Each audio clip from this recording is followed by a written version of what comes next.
There's something no one tells you about seeing with clarity. Something that sounds almost like a gift, but over time begins to feel more like an invisible burden. It's not a skill you ask for. It's not something you choose. It just happens. One day, you start noticing things that used to slip by. The micro-expression that contradicts a smile, the pause before an answer, the discomfort someone hides behind a laugh. And suddenly, the world is no longer the same.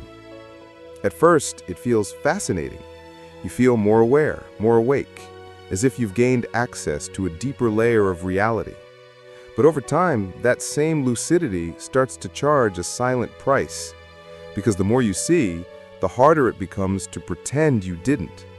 And the more you understand, the more isolated you begin to feel. Some people enter a room and simply live. They talk, laugh, believe what's said, and move on. But you feel everything. You sense the distance between words. You read the spaces in between. You perceive the tension in the air, even when no one speaks of it.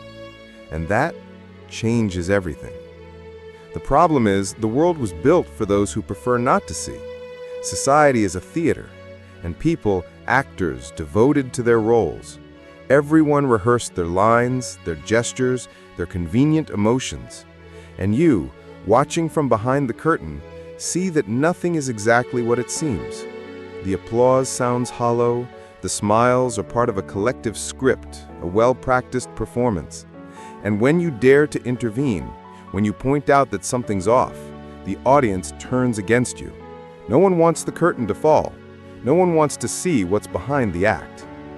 That's when the gift becomes a burden, because to see clearly is, above all, a solitary act. You begin to realize you live in a parallel reality, a deeper layer few ever enter. You try to explain it, but your words sound strange. People say you're too intense, too sensitive, too dramatic. But you're none of those things. You just see. And seeing too much is something the world rarely forgives. There's a cruel irony in that. The more conscious you become, the more distant you feel, as if lucidity itself were a form of exile, and what was once admiration for your sensitivity becomes discomfort.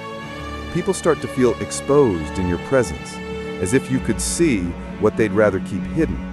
And perhaps you can, but not because you wish to judge, only because you can't help but see. Seeing doesn't turn off. There's no pause button for awareness. It keeps running even when you beg for rest. And the more you perceive, the more you absorb. The pain, the anxiety, the subtle lies, everything seeps in, even uninvited. And at some point, you start wondering, what still belongs to me? Which of these emotions are truly mine?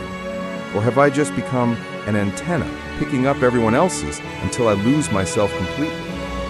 That's the second price of clarity, emotional confusion.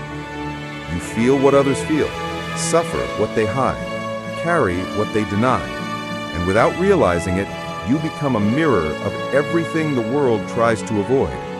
People look at you and see themselves bare, and that terrifies them. So they run, and you stay, with the silence, the weight, and the awareness that no one else wants to touch.